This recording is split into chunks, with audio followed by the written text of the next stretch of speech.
नमस्कार. 2026 मध्ये व्यवसायाच्या जगात एक खूप मोठा बदल होतोय. आता कंपन्या फक्त नफा कमावण्यापुरत्या मर्यादित राहिलेल्या नाहीत आहेत, तर त्या नफ्यासोबत एक मोठा उद्देश, एक पर्पज जोडून काम करत आहेत. चला तर मग हे नवीन बिझनेसचं जग नेमकं कसं आहे तेच आज आपण समजून घेऊया. आणि हाच तो कळीचा प्रश्न आहे जो आजच्या व्यावसायिक जगाला विचार करायला भाग पाडतोय. फक्त नफा कमावणं पुरेसं आहे का, की त्यासोबत समाजासाठी काहीतरी चांगलं करणंही तितकंच गरजेचं आहे? विचार करा, काय होईल जर या दोन्ही गोष्टी एकत्र साधता आल्या तर? याच एका प्रश्नाभोवती आजची आपली सगळी चर्चा फिरणार आहे. या नव्या विचारसरणीच्या मुळाशी आहे दुहेरी बॉटम लाईन ही संकल्पना. म्हणजे काय? तर आता कंपन्या फक्त किती पैसे कमवतात हे नाही बघत, तर त्या समाजात किती चांगला बदल घडवून आणत आहेत हेही तितकंच महत्त्वाचं मानलं जातंय. म्हणजे बघा, ती जुनी CSR किंवा चॅरिटीची कल्पना आता मागे पडली आहे आणि व्यवसायाच्या मूळ कामातच सामाजिक उद्देश विणला जातोय. आता यातला फरक समजून घेणं खूपच इंटरेस्टिंग आहे. पारंपरिक व्यवसाय फक्त नफ्यासाठी चालतात, तर NGO देणग्यांवर अवलंबून असते. पण या दोघांच्या मधला एक नवा आणि जबरदस्त मार्ग आहे, तो म्हणजे सामाजिक उपक्रम किंवा सोशल एंटरप्राइज. हे उपक्रम वस्तू किंवा सेवा विकून स्वतःचा खर्च चालवतात, पण जो काही नफा होतो ना, तो मालकांना वाटण्याऐवजी पुन्हा त्याच सामाजिक ध्येयासाठी वापरला जातो. आणि हाच यातला सगळ्यात महत्त्वाचा मुद्दा आहे. पण मग हा उद्देश आणि नफा मिळवण्याचा विचार प्रत्यक्षात कसा येतो?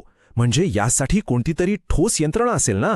चला तर मग पाहूया हे सगळं प्रत्यक्षात कसं घडतंय. आणि या बदलाच्या प्रक्रियेतला खरा गेम चेंजर आहे सोशल स्टॉक एक्सचेंज. हो, अगदी बरोबर ऐकलंय. जसं मोठमोठ्या कंपन्या पैसे उभे करण्यासाठी शेअर बाजारात जातात ना, तसंच आता सामाजिक संस्था आणि उपक्रम निधी उभारण्यासाठी या खास एक्सचेंजवर येऊ शकतात. यामुळे झालं काय, तर सामाजिक कार्याला एक अत्यंत व्यावसायिक आणि पारदर्शक व्यासपीठ मिळालं आहे. आता ही तर एक भन्नाटच संकल्पना आहे ZC0P. यात गुंतवणूकदारांना व्याज किंवा मुद्दल म्हणजे फायनान्शियल रिटर्न मिळत नाही. मग प्रश्न येतो की त्यांना मिळतं तरी काय? त्यांना मिळतो सामाजिक परतावा. म्हणजे त्यांच्या पैशांमुळे किती मुलांचं शिक्षण पूर्ण झालं किंवा किती खेड्यांमध्ये स्वच्छ पाणी पोहोचलं याचा एक ठोस ऑडिट केलेला रिपोर्ट मिळतो. ही गुंतवणुकीकडे बघण्याची एक पूर्णपणे नवीन दृष्टी आहे. सो ह्या एक्सचेंजवर मुख्यत्वे दोन प्रकारचे प्लेयर्स निधी उभारतात.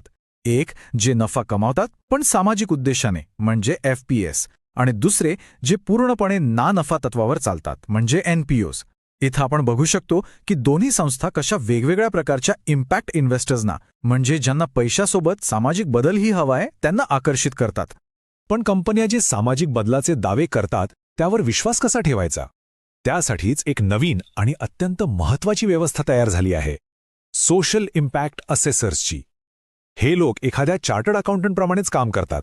फरक इतकाच की ते पैशांचे नाही तर सामाजिक प्रभावाचं ऑडिट करतात.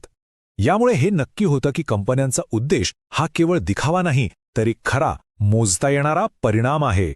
ओके, सिस्टीम तर आपल्या लक्षात आली, पण आता पाहूया हे प्रत्यक्षात कसं काम करतंय आणि त्याचे काही आश्चर्यकारक परिणाम काय आहेत.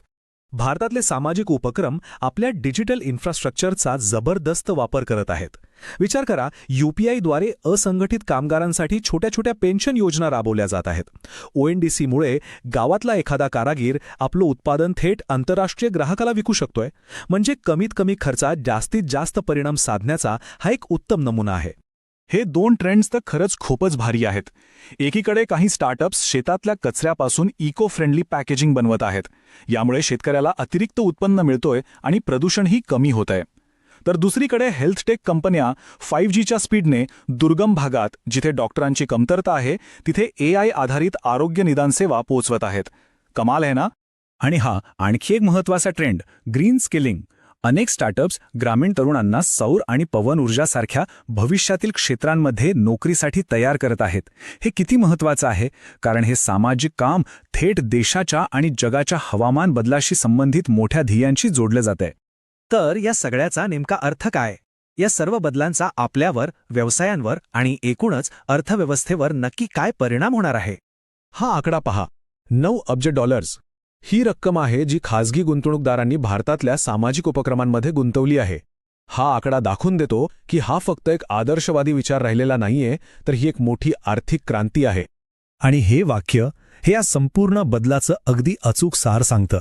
व्यवसायासोबत सामाजिक उद्देश जोडणं ही आता काहीतरी वेगळी किंवा खास गोष्ट राहिलेली नाहीये. उलट तीच एका यशस्वी आणि आधुनिक उद्योजकाची ओळख बनत चालली आहे. आणि या बदलामागे बाजाराची एक मोठी शक्ती आहे. आजची तरुण पिढी म्हणजे जेन झी आणि अल्फा जनरेशन त्याच कंपन्यांकडून खरेदी करते किंवा त्यांच्यासाठी काम करते ज्यांचा काहीतरी सकारात्मक सामाजिक उद्देश आहे. त्यामुळे ज्या व्यवसायांकडे असा उद्देश नाही ना, ते टॅलेंट आणि कस्टमर या दोन्ही आघाड्यांवर मागे पडत आहेत. आणि जाता जाता हा एक प्रश्न विचार करा, ज्या व्यवसायाचा समाजासाठी कोणताही उद्देश नाही तो आजच्या जगात टिकू शकेल का, की असे व्यवसाय आधीच कालबाह्य झाले आहेत? यावर नक्की विचार करा.